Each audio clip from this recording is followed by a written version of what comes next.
আজকে মোহাম্মদপুর রিং রোডের খানাসের রিভিউ দিচ্ছি। আমরা হচ্ছে কোলস্লো, মাসালা ওয়েজ আর হচ্ছে চোকো কোল্ড কফি নিছি। অ্যান্ড তিনটার কোনটা কেমন ছিল অ্যাকচুয়ালি ডিসক্রাইব করা ট্রাই করবো, অ্যাকচুয়ালি ফ্লেভার কেমন ছিল।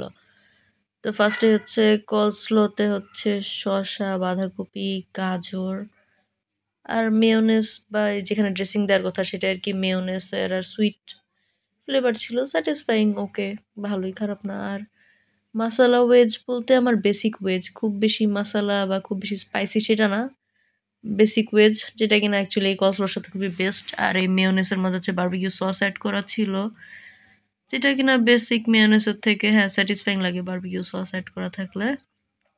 আর এই চোকো কফিটা খুব ভালো কম্বিনেশন ছিল, আমার অনেকদিন পর খেয়ে খুব মজা লাগছে আর কি। আর উপরে হচ্ছে যে কোকো পাউডার দেওয়া ছিল আর হচ্ছে স্প্রিঙ্কেল চকলেট দেওয়া ছিল, আর ভিতরে খুবই চিল বরফ ছিল। তো খুবই স্যাটিসফাইং সব কিছু মিলায় কফিটা, এই তো।